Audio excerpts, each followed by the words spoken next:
Assalamualaikum teman-teman, selamat berjumpa lagi dengan saya Abdurrahman dan masih tetap di channel Abdurrahman ya. Dan masih tetap juga mengupas tentang seputaran gangguan asam lambung dan anestesi psikosomatis. Nah, di season kali ini saya akan share video tentang ciri-ciri ahli pengobatan yang harus kalian hindari gitu teman-teman ya.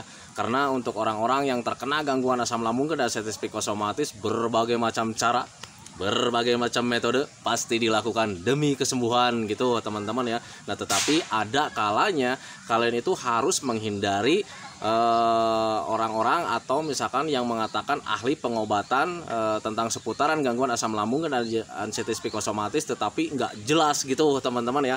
Nah, itu makanya bagi teman-teman yang penasaran tentang ciri-ciri ahli pengobatan yang harus dihindari itu seperti apa, tolong tonton videonya sampai habis, jangan di skip biar kalian nanti mengerti, biar kalian nanti paham dan tahu gitu teman-teman. Oh, ternyata orang itu harus dihindari gitu teman-teman ya. Nah, makanya tonton videonya sampai habis, jangan di skip. Nah, kemudian seperti biasa ya, bagi teman-teman yang baru bergabung, kalau seandainya kalian mau bertanya tentang seputaran gangguan asam lambung dan anestesi psikosomatis, alangkah baiknya kalian tonton dulu video-video saya sebelumnya, karena untuk seputaran gangguan asam lambung dan anestesi psikosomatis semuanya sudah saya share ya. Dari mulai cerita saya yang terkena gangguan asam lambung dan anestesi psikosomatis, kemudian merasakan 1001 macam sensasi yang sangat tidak nyaman, itu sudah di-share. Dan kemudian bagaimana cara menangani setiap sensasi yang hadir, itu juga sudah di-share. Nah, makanya biar lebih jelas, biar lebih detail, alangkah baiknya kalian tonton dulu video-video saya sebelumnya. Nah, itu teman-teman ya. Dan kemudian bagi teman-teman yang baru bergabung juga, seperti biasa ya, kalau seandainya kalian belum subscribe channelnya, mohon videonya itu di subscribe dulu, karena untuk subscribe itu tidak memerlukan biaya, tidak memerlukan pendaftaran. Jadi subscribe itu adalah hal yang sangat mudah sekali bagi teman-teman lakukan ya. Jadi teman-teman itu cukup memijit saja tulisan subscribe, biar kenapa? Jujur ya, biar videonya itu cepat berkembang dengan baik. Dan kalau seandainya videonya itu berkembang dengan baik, sudah barang tentu itu akan menambah semangat tersendiri buat saya untuk terus nge-share tentang seputaran gangguan asam lambung dan anestesi psikosomatis itu terhadap kalian. Kemudian jangan lupa juga tekan juga tombol lonceng sama tombol like-nya ya, biar kalian itu dapat notifikasi atau pemberitahuan video saya yang terbaru. Karena saya itu akan terus nge-share tentang seputaran gangguan asam lambung dan anestesi psikosomatis ini terhadap kalian, dengan tujuan semoga saja videonya itu menjadi wasilah atau jalan keluar bagi kalian yang sedang mengalami gangguan asam lambung dan anestesi psikosomatis hingga membaik ya, apalagi sampai sembuh total. Amin ya robbal alamin. Ya, minimal hanya memberikan motivasi saja, atau lebih minimalnya lagi hanya sekedar menemani kalian yang sekarang sedang merasakan tidak nyamannya dari gangguan asam lambung dan anestesi psikosomatis. Nah, itu teman-teman ya. Nah, kembali lagi ke topik utama teman-teman ya. Untuk orang-orang yang terkena gangguan asam lambung dan anestesi psikosomatis, berbagai macam cara, berbagai macam gaya, berbagai macam metode itu pasti dilakukan teman-teman ya. Bahkan mengunjungi paranormal saja itu pasti pernah dilakukan gitu teman-teman ya. Mungkin gitu teman-teman, termasuk saya dulu. Tetapi kalau misalnya pengalaman Anda berbeda ya, alangkah baiknya kalian hindari saja gitu teman-teman ya. Karena ketika kalian mengadu sama paranormal itu biasanya informasinya itu suka nggak benar gitu teman-teman ya. Anda itu tidak terkena gangguan asam lambung dan anestesi psikosomatis, Anda itu terkena gangguan jin katanya, seperti itu kan itu teman-teman ya. Bahkan Anda itu disuruh mengadakan ayam hitam ya, kemudian harus mandi malam pakai bunga 7 warna. Nah, itu teman-teman ya, itu harus dihindari teman-teman seperti itu. Kalau seandainya cuma doanya saja itu mungkin bagus, tetapi kalau misal ada hal-hal yang lain-lain, kalian gak usah percaya teman-teman ya. Biasanya dukun itu dukun apa ya, dukun pembohong teman-teman ya, dukun cabul, dukun penipu teman-teman ya. Nah, makanya hindari saja seperti itu. Nah, itu teman-teman ya, karena ketika kalian sudah diagnosa sama dokter itu kalian itu sudah terkena gangguan asam lambung, kemudian ada kecemasan juga. Nah, itu biasanya ya diagnosanya itu anxiety disorder gitu teman-teman ya. Alangkah baiknya kalian harus percaya teman-teman ya, dokter itu lebih pintar, dan dokter itu biasanya itu bisa dibuktikan dengan apa ya, bisa dibuktikan gitu teman-teman. Tetapi berbeda dengan paranormal. Wah, ini ada makhluk halusnya nih di dalam nih, kena guna-guna nih, coba suruh buktikan gitu teman-teman, pasti dia itu bohong teman-teman ya. Dan kalau seandainya kalian pengen memastikan bahwa dia itu bohong, suruh disumpah aja. Nah, itu teman-teman, kalau seandainya dia bilang maaf ya Bu, maaf ya Pak, di tubuh Bapak itu ada jinnya, seperti itu kan ya, di tubuh Bapak itu banyak hantunya, ada gangguan santet seperti itu, suruh sumpah aja dianya. Kalau seandainya dia berani bersumpah, ya itu berarti urusan dia dengan akhirat ya, dengan Allah Subhanahu wa taala. Nah itu teman-teman, makanya ketika kalian mendapatkan informasi hal seperti itu, alangkah baiknya tinggalkan saja gitu teman-teman ya, karena paranormal itu banyaknya penipu, malah nanti kita itu dipinta uang dengan banyak gitu teman-teman, kemudian disuruh mengadakan barang-barang yang belum tentu itu berguna gitu teman-teman, kayak macam harus mandi tengah malam pakai bunga 7 warna kemudian harus mengadakan ayam hitam disembelih, kemudian dipasak gitu pakai nasi tumpeng kayak macam begitu. Itu nanti dukunnya yang kenyang, kaliannya masih tetap aja gitu teman-teman ya, masih tetap nggak nyaman ya, baik perasaannya, pemikirannya, badannya tetap aja nggak nyaman. Nah itu teman-teman, makanya pahami saja ke sana. Jadi untuk orang-orang yang terkena gangguan asam lambung dan ascites psikosomatis, alangkah baiknya hindari orang-orang seperti itu gitu teman-teman ya, yang mengaku bisa menangani gangguan asam lambung dan ascites psikosomatis, tetapi ada keterangan-keterangan atau embel-embel yang di luar logika gitu teman-teman ya. Kayak macam sudah tahu itu diagnosa sama dokter itu asam lambung, dia bilangnya itu bahwa itu adalah gangguan jin, atau misalkan ada kena guna-guna juga, ada santet juga gitu teman-teman ya. Jangan percaya teman-teman. Kalau misalnya kalian datang ke rumah paranormal, kemudian paranormal itu tidak tidak membuat alasan seperti itu, hanya mendoakan saja, itu harus kalian ikuti gitu teman-teman. Tetapi kalau misalnya sudah diembel-embel dengan makhluk halus, kalian harus mengadakan pusaka kayak macam begitu, jangan dipercaya teman-teman ya. Untuk doa sangat penting sekali, untuk doa sangat perlu sekali gitu teman-teman. Tetapi kalau misalkan diembel-embel dengan hal-hal yang lain, jangan dipercaya teman-teman ya. Nanti kalian tambah pusing, tambah was-was, tambah gelisah gitu teman-teman ya. Dulu juga saat terkena gangguan asam lambung dan ascites psikosomatis, saya juga pernah mengalami hal seperti itu teman-teman ya. Dan itu yang mengadakannya itu keluarga juga gitu teman-teman ya. Wajar menurut saya keluarga menghadirkan orang-orang seperti itu, karena memang dipicu dari sayanya yang tidak membaik gitu teman-teman ya. Ke dokter ini tidak membaik, ke dokter itu tidak membaik, bahkan ke dokter yang sangat bagus juga tidak membaik, sampai dokter herbal juga saya kunjungi tetapi tidak ada membaik. Nah makanya waktu itu sangat wajar sekali keluarga saya itu menghadirkan orang-orang seperti itu. Nah itu teman-teman, tetapi karena memang waktu dari dulu juga saya tidak percaya sama orang-orang yang seperti itu teman-teman, akhirnya tidak saya hiraukan. Yang saya lakukan itu cuman tetap fokus sama kesehatan.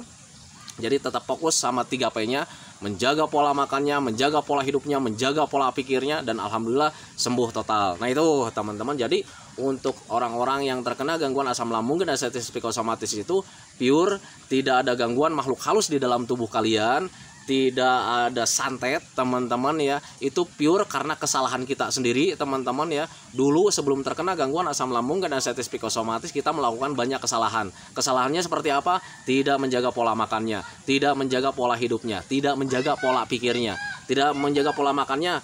Kita kadang pagi-pagi kadang sarapan, kadang tidak gitu teman-teman. Dan lebih celakanya, kita itu pas di awal-awal makan, entah itu jam 3 sore, entah itu maghrib gitu teman-teman ya, langsung dengan sambal pedas.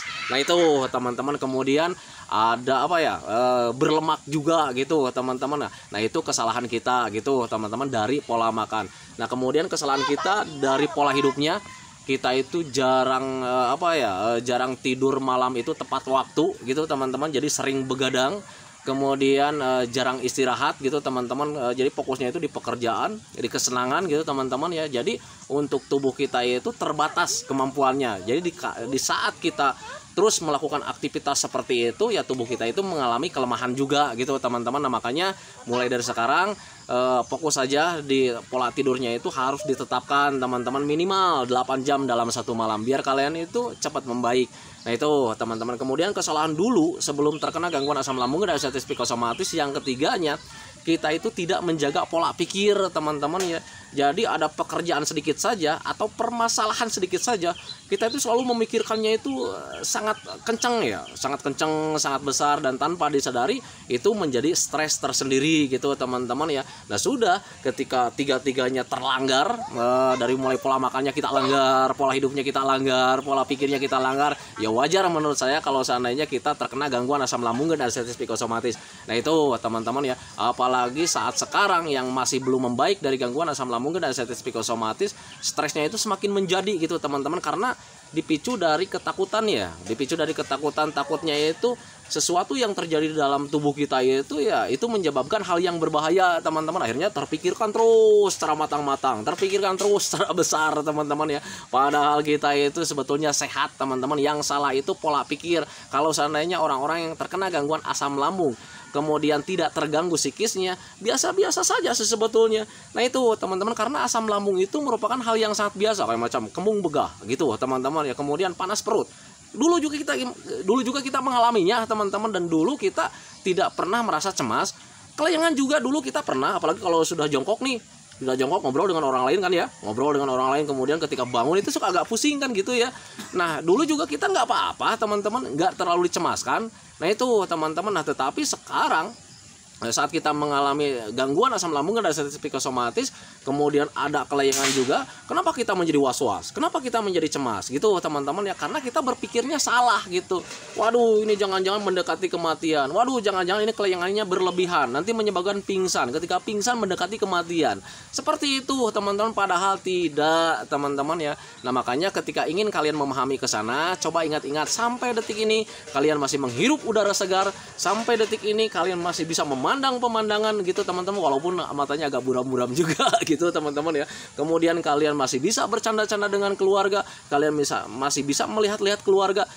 Nikmatin saja itu teman-teman, dan itu menjadi patokan buat kalian. Ternyata yang selama ini kita pikirkan tentang kematian itu toh tidak terjadi sampai detik ini. Nah itu teman-teman, dan itu menjadi patokan buat kalian bahwa gangguan asam lambung dan anestesi psikosomatis itu tidak berbahaya sama sekali, hanya mengganggu saja. Mengganggu terhadap apa? Terhadap kualitas hidup kita menjadi kurang produktif. Mau produktif gimana ya? Mau mengerjakan ini kita mengalami ketakutan, mau jalan-jalan saja kita cemas. Nah itu teman-teman ya. Nah makanya pahami saja ke sana.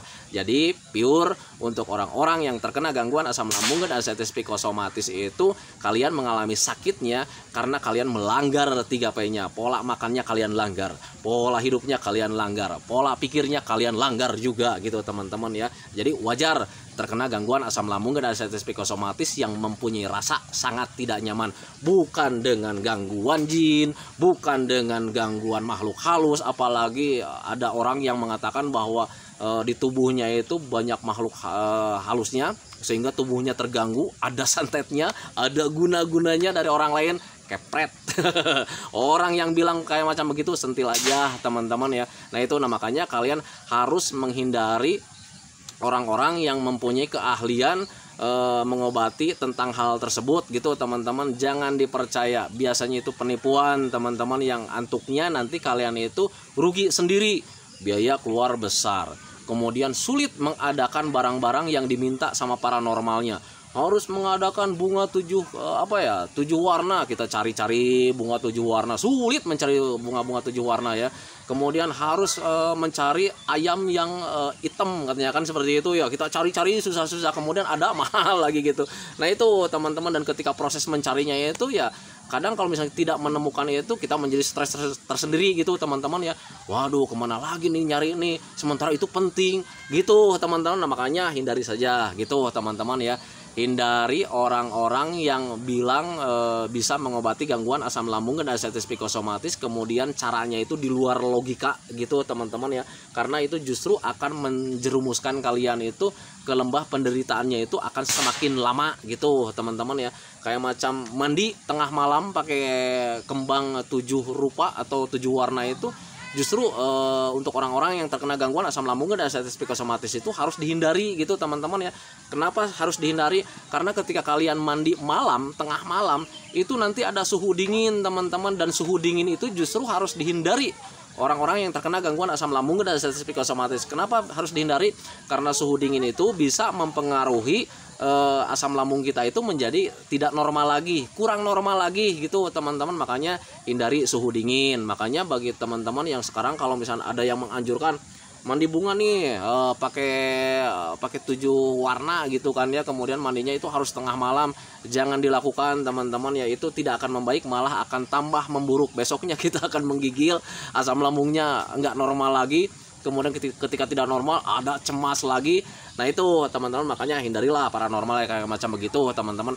Adapun kalian kalau misalkan ingin mendekati sama kiai teman-teman, sama ustadz yang bisa mendoakan kita teman-teman ya, nah itu justru lebih penting teman-teman. Makanya kemarin-kemarin juga saya pernah berjanji sama teman-teman itu akan mengadakan doa bersama teman-teman sama ustadz yang ada di sini. Nah makanya bagi teman-teman yang mau ikut berdoa bersama untuk kesembuhan dari gangguan asam lambung dan artritis psikosomatis, biar doanya terkena sama kalian, biar doanya lebih sampai terhadap kalian, jangan lupa di subscribe teman-teman ya. Nah itu justru lebih berguna ya ketika kita berdoa sama Pak Ustadz, tolong dong minta doanya biar kita itu cepat sembuh total gitu. Karena bentuk ikhtiarnya kan sudah nih, kita sudah berikhtiar sekarang itu menjaga pola makan, menjaga pola hidup, menjaga pola pikir, jalan-jalan juga, melakukan aktivitas yang menyenangkan juga, itu bentuk ikhtiar gitu teman-teman ya.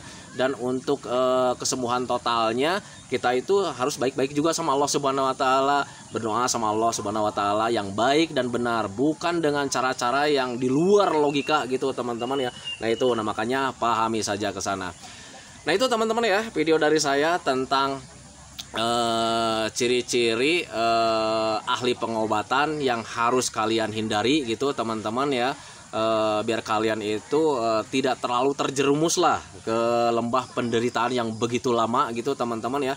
Karena untuk seputaran gangguan asam lambung dan artritis psikosomatis itu sebetulnya hal yang sangat mudah sekali kalau seandainya kalian paham gitu teman-teman ya. Hal yang sangat mudah sekali kalau seandainya kalian mengerti keterkaitannya apa yang sedang terjadi dalam tubuh kalian. Nah itu teman-teman, apa yang sedang terjadi, yang sedang kalian rasakan, kalau seandainya kalian paham, kalian bisa menanganinya.